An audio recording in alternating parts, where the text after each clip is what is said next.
Strikes out the side to cap off some comeback by the Cardinals. Down 5-1 after the first inning, and they beat the Phillies tonight 14-7. That's a good win. That's a good win. That's a good series, and it's a good day, I think. You're not going to win every single game, and if you put a good effort on the field and you lose, and those are the games that you lose, you're not too overly upset about it. So I think that's a day where the first game that the Cardinals lose, you don't like what they did with hitting with runners in scoring position, but it was overall was a pretty solid day. They played well. It was a competitive game that a good team that the Phillies are won, and then you follow that up with just one heck of a comeback victory. To be down 5-1 after one inning in a really, really tough place to play against a really, really good team with your starting pitcher, arguably your top of the rotation guy, just not having it. And then to win that game, that says a lot about this team. I said it earlier. I'll use the term again because it's a term that we talk about a lot with this team. They are relentless. And Oliver Marmol said it in his post-game comments that there was no worry. There was just a feeling of let's go get this inside of that dugout after they got down by a 5-1 score. And indeed, they went and got it. They take 2 of 3 from the Phillies. They win the season series. They're 5-1 on this road trip now, so that they could go get swept by Kansas City, and I don't think that's going to happen. And obviously, I don't want that to happen. But they still have a winning road trip, no matter what. So, good day for the Cardinals. Welcome in. It's the Extra Innings Show right here on KMOX. My name is Matt Pauley. Great to have you with us. The Extra Innings Show. It is brought to you in part by Gray Bar. Gray Bar is your distributor for electrical and data comm needs. Here's how you get in contact with the program tonight. You can call or text, same number. You don't have to have 2 numbers to call or text. You can do either 314-436-7900. That's 314-436-7900. That's how you call or text. You can tweet at me at Matt Pauley on air, MattPauley on air. Or you can leave a comment in the video chat that we've already got a couple. We always stream the show live on Facebook and Twitter and YouTube. Would encourage you, especially on YouTube. That seems to be the best way to watch the show. So if you head to the KMOX Sports YouTube channel, especially if you like it, so you get the notifications when we go live. That can be helpful. But you can watch us on YouTube as well, and we will be with you on the video chat as we've gone through. Already getting messages in here from Henry and Nick, and we'll get to you guys coming up in just a few moments. But the Cardinals, that's a good win. That's a really good win for.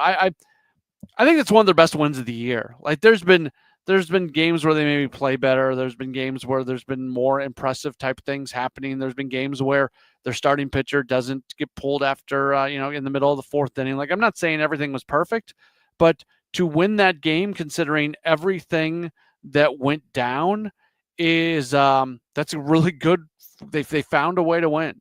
So speaking to Gray, he surrenders 7 runs. That's his most as a member of the Cardinals in his 37 starts. Allowed the 5 runs in the first inning, had allowed 5 runs total in the first 3 innings of his 8 previous starts of the season, gave up a season-high 3 home runs. His 4th game since joining St. Louis, where he's given up 3 or more home runs, 9th career. But if this wasn't his worst ever start as a Cardinal, it's right there with it. I think you can certainly argue that it was his worst start. So it's the worst start ever from the guy who's your top pitcher playing in a place that's really hard to win, that the Cardinals historically haven't won a lot of games, and you still win that game. You still win that game. That's to me, that's impressive, and it's a good character win, and I'm really happy to see them win it like that and just find a way. And I can't say enough about how much I think of this win today. Thought the bullpen was really spectacular. Like we can throw around big words like that, and I can be guilty of it, and maybe we use those words too often. But I mean, that was outside of Phil Maton. That wasn't really your A bullpen group today. That wasn't Kyle Leahy. That wasn't Ryan Helsley. That wasn't Gordon Graceffo. That wasn't Steven Matz. That wasn't the guys that we are seeing the Cardinals use and leverage, except for Phil Maton. Maton's the only guy. You got a really strong inning from John King. Chris Roycroft looked fantastic. He had the wild pitch in there, but it seems like he's really fixed some things. He goes and gets you 4 outs, 4 really important outs. Jojo Romero, is he back? I don't know, but he's pitching pretty well here recently. That's good to see. And then you got to feel good for Matt Swanson. He comes in as the 27th guy on the roster for the doubleheader. You're able to use him, get him some time there at the end of the game. That's good experience for him. And he strikes out 3 batters in the 9th inning. So that's a really good day for the bullpen. Obviously, he scored 14 runs and 19 hits. There's a lot of dudes that you can talk about. And Mason Wynn's swinging a good bat right now. For all the talk about his slow start, he's got his batting average back above 280. He's hitting 281 after going 4 for 5 today. Brendan Donovan with 3 hits. He's kind of been scuffling here recently, so it was good to see him have that kind of day. Ivan Herrera, his presence adds so much length to the lineup. He is a legit middle-of-the-order bat, and we're seeing what he can do. He has a 3-hit day, and then our star of the game today was Alec Burleson, and rightfully so. 3 for 5 today for Burleson. He hasn't been playing a whole lot recently just because of the starting pitchers that they have been facing. In the month of May, he has appeared in 11 games with 32 at-bats. So it's been a little bit hit or miss with him being in there. But in the month of May, in his 11 games, 313 average, a 978 OPS, 3 home runs, 9 RBIs. He has a double, so he's really swinging a hot bat, and that has absolutely been good to see. All right, if you want to get in here, again, multiple ways to get connected with the show. If you want to call or text, the number is the same either way, 314-436-7900, 314-436-7900. That's to call. That's to text. You tweet at me, at Matt Pauley on air, MattPauley on air, or which was the one I missed, or you leave the video chat, that one. If you're watching us on Facebook, Twitter, YouTube, you can leave a comment, and we will get to those. Let's start with those. We've got Nick, and it says, if the Cardinals are in first place at the deadline, do you keep Helsley or do you try and get something for him? I keep him. If this is a first place team or a contending team, I don't mess with that. And I keep him. That's me. I put the value of what's going on this season higher than the value of what you're going to get in future seasons.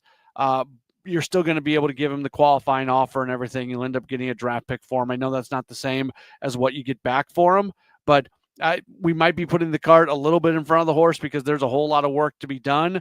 But if the team is playing baseball like they're playing right now, if they are near the top of the division, I do not move Ryan Helsley. I am looking at this season for him. That's my takeaway on. But you know what?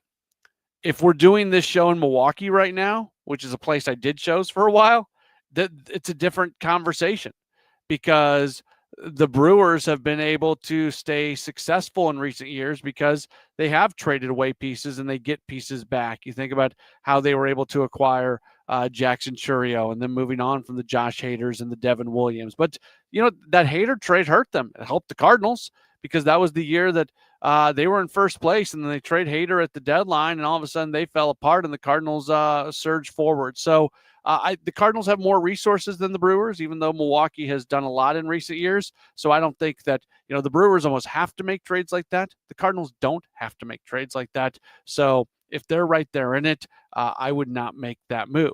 Henry says, big win, especially for the diehards who believe and respect this team and the coaching staff, front office, as well as ownership. Beat another playoff team in a series counters the weak team narrative. So, Henry, we get your messages every day. It is a big one. It's a really big win. You say, especially for the diehards who believe and respect this team. I'll push. It's a big win for every Cardinal fan. Who cares what anybody thinks about this team? And I know that you've got a lot of belief in this team, and I really appreciate that from you. But to me, let's stop doing this whole, we're going to put people in two different camps. The people who believe in the team and the people who don't believe in the team. And every time they win a game, that's going to show the people who don't believe. Who cares? Okay. They're playing good baseball. Let's just enjoy the team. Let's not make this I told you so or I showed you or this sort of thing. Let's just enjoy good baseball. I don't know how long it's going to last. I like this team. I believe in this team. I think this team has the opportunity to win a whole bunch of games and contend for the postseason this year, but it doesn't have to be something that every single time the Cardinals accomplish something, it's an I told you so moment. It's just an opportunity for Cardinals fans everywhere to enjoy good baseball that is being played. John has given us a call. Hey, John, you are on the Extra Innings Show. Yeah, I was thinking about going for laughs. The Cardinals like the new Pope and they start winning like crazy. But let's just get real serious. One, congratulations on the win. It really proved out. The other thing is I would like if you could get the Cardinals pitching coach for an interview with him and do an in-depth on how the team looks, their bullpen and stuff, how they stack up for the rest of the season against these other teams and stuff. And we have great starting pitching. It's at the first part of the season, the bullpen seemed to be struggling, but now the bullpen seems to be coming together. And I like to hear from maybe the pitching coach of what. Hey, John, can I stop you for a second? John, can I stop Sure. you real quick? Did you catch the Gas House gang this past Tuesday when Dusty Blake was on? Well, I heard the part of that. I did because he was quoting. Was Dusty was the one that was quoting? He was quoting some out of a book that he read or something. No, that was Ollie who did that. But so they were on together Ollie for 4. That. Yeah, so it was Yeah. Dusty and Ali, and they were on together for 45 minutes together on Tuesday on the Gas House Gang. And I would encourage you can go to KMOX.com or go on the Odyssey app and go to the Gas House Gang podcast page and go back. They got into a lot of things. Dusty talked a lot about the bullpen, about roles, how they want to use the back end of the bullpen, how they use analytics and things like that. So I think a lot of the questions that you have, you might get answered if you go back and listen to that audio.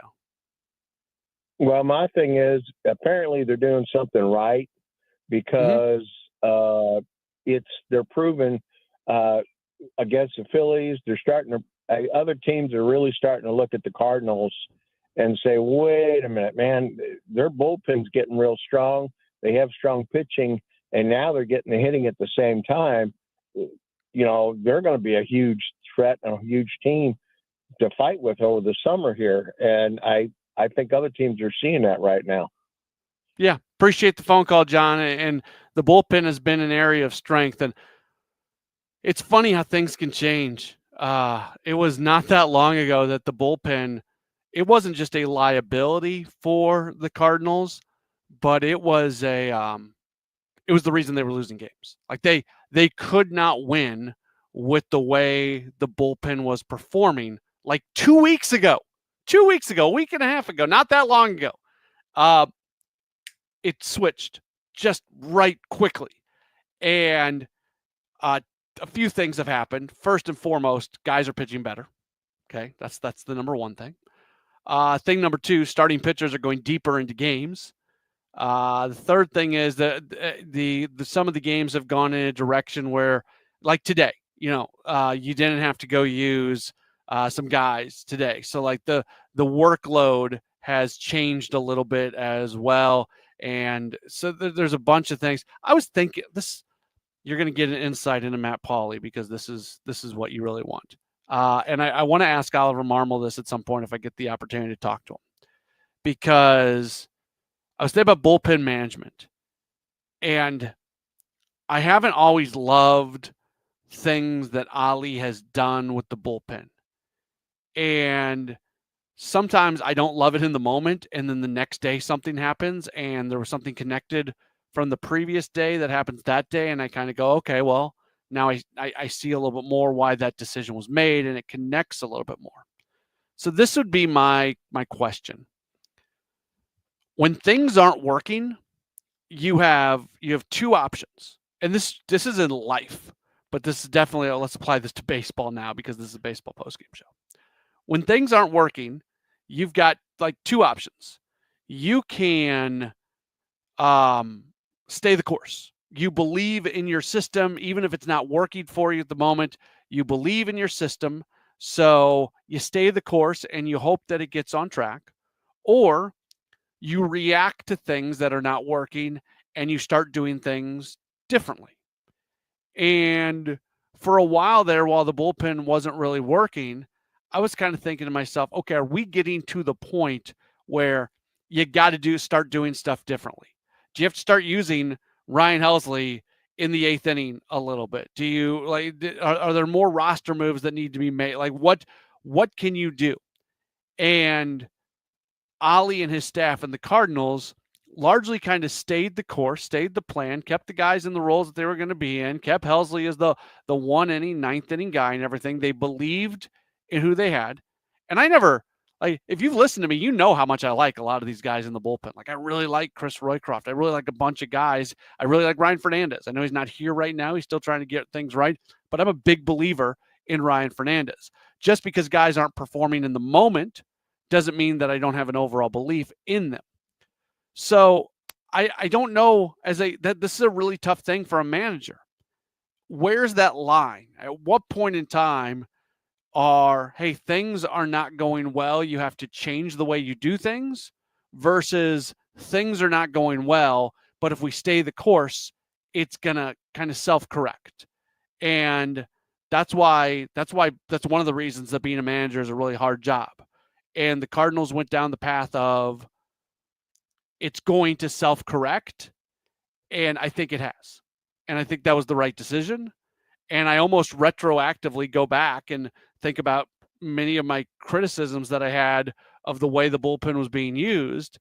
And I almost want to fish some of those back because of what they did to get to this point that they're at right now, if that makes any sense whatsoever. 314-436-7900, 314-436-7900. That's how you call. That's how you text. You can tweet at me at Matt Pauley on air, and you can leave a video chat message as well. We are the Extra Innings Show. We are presented by Gray Bar. Gray Bar is your distributor for electrical and datacom needs. We've got more coming up in just a moment as we roll on right here on KMOX. At Sandberg Phoenix, we are more than just a law firm. Our attorneys are committed to you, your business, and your community. From startups to established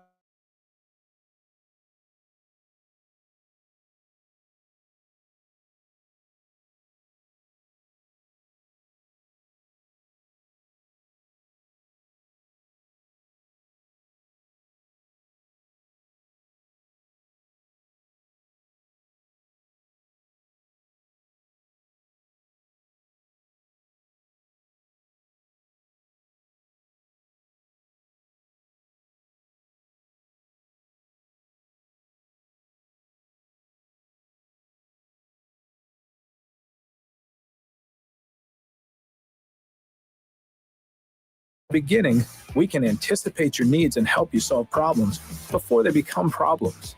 Yep, Gray Bar does that. Now, back to the Verizon Extra Innings Show. There's a long fly ball to left field, and Mason Wynn got it. Big fly to left. Mason Wynn has hit the 3rd Cardinal home run of the night, his 5th of the year, and it's 7-6 Cardinals. Good win for the Cardinals tonight as they knock off the Phillies 14-7, and with that win, they end up taking 2 of 3 from the Phillies. They're 5-1 on this road trip with 3 more games to go in Kansas City. All right, let's start running through some of these text messages that we got a lot of text messages. Love so many people listening into the program. This is awesome. So I'll try to get to as many as I can. I've said this before. Our texting system is not great. So when you write long text, they come in random order. So we've got a lot of long text messages. So give me some grace as I try to read through some of these. From the 5, this is from Teresa, says, I like how the Cardinals battled back after Sonny didn't have it tonight, and that's a pretty nice win to take the series. That was not from Teresa. I'm sorry. See, that's what I'm saying. I can't read these text messages. Teresa said, wow, I don't even know what to say. So many recognitions deserved. Wonderful game, superb offense, defense, and pitching. yeah, that's the pitching especially came from the bullpen. And the starting pitching just was not very good for either team. You get Nola versus Gray or Gray versus Nola, whatever you want to call it, and you think to yourself, man, this is going to be a really good pitching matchup. Did not turn out that way tonight. Our guy Ball Game coming in saying his tip of the cap and raise to the glass goes to the bullpen. On a night that the NFL schedule came out, they did not have to give up a field goal or a touchdown over the last 6 innings of the game, allowing the Redbirds to win by a touchdown. I'm glad when this night is going to be over because my Twitter algorithm has been filled with various schedule release videos across the National Football League, something that I am not all that interested in. It's interesting with the schedules. I don't need a 5-minute video from every single team trying to be cute. Anyways, from the 573 says this team is firing on all cylinders, and even when one facet misfires, the others pick up the slack. We're seeing great offense, a lot of strong improved bullpen, awesome defense amongst others. Pretty soon we should be considering this team as a contender. Let's just let's see what thing like I'm very much I believe there's nobody in the market like who's been talking more positively about this team than me since the moment spring training got started. And, winning the 10 out of 11, and you can go back further than that, like all really good things. This is a really young team. There's going to be ups. There's going to be downs. Let's see what this looks like. I was talking about this with Kyle, our producer, just a little while ago. The Cubs schedule, because the Cubs are 1 game in front of the Cardinals right now. The Cubs schedule over the next month or so is stupid. Like this is their series that they play between now and June 6th. So basically 3 weeks from now. They just got done with a series against a bad Miami team. Their next series is against a bad White Sox team. Their next series after that is once again against a bad Miami team. Then they're going to match up against a bad Cincinnati team. Then they're going to match up against a historically bad Colorado team, face a bad Cincinnati team again, and then face Washington, who's also not very good. So that is 1, 2, 3, 4, 5, 6. That's 7 straight series for the Cubs where they're playing some bad teams. Now, they've played a really tough schedule up until this point. They've got 2 series against the Dodgers already in there. They've faced the Padres twice. They've seen Arizona twice. So they've played Philadelphia. They've played Milwaukee. So they've played San Francisco. They've played the Mets. They've played some really, really good teams. And now they have to go play some really bad teams for a while. So this has been really fun. And if something, and the Cardinals have an easier schedule here moving forward too. Like it's not like they're playing all these really, really tough teams here moving forward, but that run of series for the Cubs, like you don't see that very often. So let's let this thing continue to play out a little bit. Chris in Bloomsdale says, the bullpen needs a little bit more fine-tuning. Do you think that JoJo Romero needs to either be replaced with McGreevy? And said, so no, I do not. I do not think. First off, I think Romero is looking much better here recently. Not all the way back where last year you obviously considered Romero in that high leverage group with Kittredge and Helsley. I'm not ready to sit here and say that's who he is quite yet, but I am willing to say that it's looking a lot better. So with his scoreless outing tonight, he has now thrown 1, 2, 3, 4, 5, 6 consecutive scoreless outings, I should say. That covers 14 2/3 innings. No, it doesn't. It covers, that's his entire season. It covers like 5 innings over those outings because there's a bunch of times where he doesn't get all 3 outs, but it looks better. Strikeout numbers aren't quite where you want it to be quite yet, and that's probably the thing that still concerns you the most, that there's not a lot of swing and miss. Michael McGreevy is going to be used, once he's here for good, he's going to be used as a starter. Now, what they used him as last time was he had the opportunity. Their bullpen was really, really thin, so he was brought in to cover a bunch of innings if they needed it. So it was almost like a start out of the bullpen, but that's not that was just going to be momentary. He was never going to have a long time here, and so they're going to keep him stretched out. And at some point, Michael McGreevy this year is going to be in the starting rotation, whether it is because of injuries or just performance. McGreevy is going to be in the rotation at some point. No team goes through a season with 6 or 7 starters over the course of the year. It just doesn't happen. You need more than that. Honestly, it's something to be worried about with the Cardinals. Do they have enough starting pitching depth right now? Because that's an area where they're probably going to need more of it at some point. But so far, they've stayed healthy, so that's definitely good. From the 636 says definitely one of their best wins, series win on the road against the Phillies. That is impressive. 618 says, I know Sonny struggled a bit, but it turned out okay. The following pitchers were really good. Text message from the 314 says, what a run these Cardinals are on. What do the Fire Marmol folks do right now? Just pointing out that gallery has been crickets. They haven't been complete crickets. I still hear from them, but they are a lot more quiet now than they were previously. I will say that. But if the Cardinals go into a losing streak, they're ready to pop out once again. I know that. I do hope things like Ollie doing the Gas House Gang on Tuesdays the way he has, that allows people to get a little bit more a sense of who he is and the type of manager he is. I think people who are listening know that I'm an Oliver Marmol guy.